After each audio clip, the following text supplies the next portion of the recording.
नमस्कार। Shiv learning education point में एक बार फिर से आपका स्वागत है। कृपया वीडियो को लाइक करें, चैनल को सब्सक्राइब करें और हमें मोटिवेशन प्रदान करें। आपका एक सब्सक्राइब हमें भविष्य में वीडियो बनाने के लिए प्रेरित करता है, ताकि आप सब्सक्राइब के माध्यम से अपडेट रहें। जब हम न्यू वीडियो डालें तो आप तक आसानी से पहुंच सकें। कृपया हमें मोटिवेशन प्रदान करें और अपने आप को अपडेट रखें। सब्सक्राइब करें, लाइक करें, बेल आइकन को दबाएं। चलते हमारे अगले टॉपिक, मानवता का त्रास हरे हम निबंध भूमिका। आज का युग भौतिकवाद, पूंजीवाद तथा ऐश्वर्य का युग है। आज मनुष्य भौतिक सुखों की चाहत में इतना आगे निकल चुका है कि वह अपने आप को भुला बैठा है। अर्थात मनुष्य में अपनापन, भ्रातृभाव, संवेदनशीलता, सहृदयता तथा निस्वार्थ भाव से मानव की सेवा का भाव आदि था, वो अब कहीं न कहीं समाप्त होता नजर आ रहा। इसलिए मानव को पुनः अपनी संवेदनाओं तथा भावना को उजागर कर पुनः मानव के त्रास को दूर करने का प्रयास करना होगा। यह सब तभी संभव है जब हम भौतिक सुखों, विलासिता का त्याग कर सहृदयता से मानव के कल्याण के मार्ग पर चलें। मनुष्य का जीवन न केवल भौतिक धन दौलत तथा ऐश्वर्य के लिए हुआ है, अपितु उसका उद्देश्य तो इन सब चीज़ों से ऊपर उठकर मानव के त्रास को दूर करना के लिए हुआ है। अपितु उसका उद्देश्य तो इन सब चीज़ों से ऊपर उठकर मानव के त्रास को दूर करना शामिल है। आज हम जिस तरफ नज़र दौड़ाते हैं तो हमें हर ओर मानवीय मूल्यों एवं संवेदनाओं की कमी पाते हैं। आज आवश्यकता इस बात की है कि हमारी आने वाली भावी संतानें इस प्रकार की भावना से ओतप्रोत हो जो ग्रामों, वनों, झुग्गी झोपड़ियों तथा दीन दुखी, अभावग्रस्त अपने भाई बंधुओं का त्रास हर कर संपूर्ण मानव जाति के कल्याण का मार्ग प्रशस्त कर मानव कल्याण की भावना को अपनाकर उन्नति के मार्ग पर ले जाने का आधार तैयार करें। सच्ची मानव शांति का प्रतीक। मानव को सच्ची शांति व सुख की कामना हम भौतिक वस्तु में ढूंढते हैं, मगर इनसे हम मानव मन की शांति व सुख प्राप्त नहीं कर सकते। इसके विपरीत अगर हम किसी असहाय, अनाथ, विकलांग तथा गरीब व्यक्ति के त्रास को हर कर उसके कष्ट को थोड़ा कम कर सकें तो इसी से हमारे मन को जो सुख व शांति प्राप्त हो वह वास्तव में सच्ची शांति व सुख है। अगर मानव के त्रास का हिस्सा नहीं बनेगा तो और कौन बनेगा। इनके न होने पर संपूर्ण मानव जाति की संवेदनात्मक शक्ति का पतन हो जाएगा। मानव न रहकर एक पाषाण के समान बनकर रह जाएगा। इस पर किसी ने ठीक ही कहा, भरा नहीं जो भाव से वह तीज जिसमें संवेदनाएं नहीं। मानव नहीं वह दानव है जिसको मानव त्रास का काम नहीं। रास्ते में, गली चौराहों पर, सार्वजनिक स्थल जैसे रेलवे स्टेशन, बस स्टॉप तथा पार्क, पुल तथा भीड़ भाड़ में हमें असंख्य भावग्रस्त मानव मिल जाते हैं।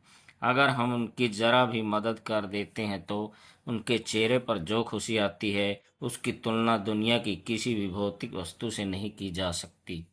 अंतर्राष्ट्रीय स्तर पर मानव का त्रास का प्रयत्न। न केवल हम अपने क्षेत्र, स्थान, राज्य या देश के आधार पर ऐसा प्रयत्न करें, बल्कि अंतर्राष्ट्रीय स्तर पर भी मानव के त्रास के अनेक प्रभावशाली कदम उठाए जा सकते हैं। आज संपूर्ण मानव जाति बारूद के ढेर पर बैठी हुई। इसके विनाश के लिए एक छोटे से चिंगारी की आवश्यकता है, जिससे संपूर्ण मानव के विनाश को कोई नहीं रोक सकता। संपूर्ण विश्व में किसी न किसी भाग पर भौतिकवाद, पूंजीवाद तथा साम्राज्यवादी ताकतों द्वारा अनावश्यक रूप से असहाय, बेकसूर तथा असमर्थ देशों तथा उनकी मानवता का गलत प्रयोग किया जा रहा है। उनको युद्धों में धकेला जा रहा है, जिसका परिणाम हमारे सामने आता है कि इन युद्धों में कितने असहाय तथा बेकसूर लोग मारे जाते हैं। इन पर हमारा मत बनता है कि इस प्रकार के कुकृत्यों की अंतर्राष्ट्रीय स्तर पर आलोचना करनी चाहिए। युद्ध थोपने वाले देशों पर आर्थिक, व्यापारिक व नैतिक प्रतिबंध लगाना चाहिए। लोगों को मानव संवेदनाओं के प्रति जागरूक करना चाहिए। इस प्रकार की परिस्थितियों में हमें अपने स्वार्थों को पूरा नहीं करना चाहिए, अपितु संपूर्ण मानव जाति के हितों के बारे में सोचना चाहिए। मानव मानव के कल्याण व त्रास के लिए है, न कि मानव विनाश के लिए। मानव त्रास ही वो साधन है जिस पर चलकर विश्व को शांति और सुख का आधार बनाया जा सकता है। मानव त्रास के लिए प्रयास। मानव त्रास का विषय कोई किसी व्यक्ति विशेष से संबंध नहीं, इसका अर्थ व्यापक एवं विस्तृत है। इसके लिए हमें अपने स्तर पर प्रयास करना होगा। हमें किसी को पहल करने की इंतजार नहीं करना चाहिए। मानव का कल्याण संपूर्ण सृष्टि का कल्याण माना जाता है। मानव सेवा वह सेवा है जिसकी तुलना किसी भी कल्याणकारी कार्य से नहीं की जा सकती। भारत में अनेक ऋषि मुनि तथा आदर्श व्यक्तित्व के धनी महापुरुष हुए हैं जिन्होंने अपने देश ही नहीं अपितु विश्व मानव के कल्याण की बात कही है। उनमें चाहे राजा राम मोहन राय, स्वामी विवेकानंद, स्वामी रामतीर्थ, रविंद्रनाथ टैगोर और चाहे महात्मा गांधी तथा गोपाल कृष्ण गोखले जैसे महान विद्वान हों, इन सभी ने न केवल अपने देश में अपितु विदेशों में भी मानव कल्याण के अंदर आश्रम तथा आंदोलनों का नेतृत्व किया है। महात्मा बुद्ध तथा महावीर स्वामी की शिक्षा को कौन भूल सकता है, जिनको अपनाकर संपूर्ण विश्व को मानव त्रास से मुक्त किया जा सकता है। उन्होंने अपने आंदोलन व प्रवचनों का उद्देश्य कभी भी मानव ह्रास को न बनाकर मानव कल्याण व त्रास को बनाया है। गांधी जी ने सत्य, अहिंसा, त्याग, तपस्या वाले विचार विश्व के अन्य किसी भी भाग में देखने को नहीं मिलेंगे। भारत ने विश्व स्तर पर हर उस बात का पक्ष लिया है जिस बात या विचार में मानव त्रास व मानव कल्याण की भावना उजागर होती है। निष्कर्ष, इसमें कोई शक नहीं कि संपूर्ण विश्व आज भौतिकता की दौड़ में आगे बढ़ रहा है। इस पथ पर चलने पर हम हमारी वास्तविक मानव कल्याण और मानव त्रास की भावना को भुला बैठे हैं। आज अगर हमें फिर से विश्व को शांति व सुख के पटल पर वापस लाने के लिए फिर से मानव के मन में मानव कल्याण व मानव त्रास की भावनाओं व संवेदनाओं को भरना होगा। किसी भी असहाय, अनाथ, रोगी, अपंग तथा गरीब की सेवा ईश्वर की सच्ची सेवा मानी जाती है।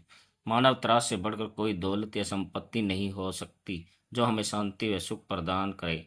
यही कारण है कि आज भी हमारे देश के असंख्य गुरुद्वारों, मंदिरों, वृद्धाश्रमों, अनाथ आश्रमों, विधवा आश्रमों के माध्यम से मानव त्रास का प्रयत्न किया जा रहा है।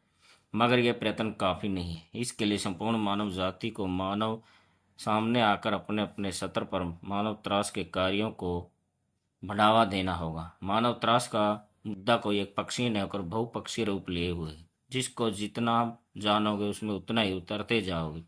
आओ आज हम सब मिलकर मानव त्रास का प्रयत्न करें और मानव कल्याण की भावना प्रत्येक मानव में जागृत करें। धन्यवाद। कृपया वीडियो को लाइक करें, चैनल को सब्सक्राइब करें और हमें मोटिवेशन प्रदान करें।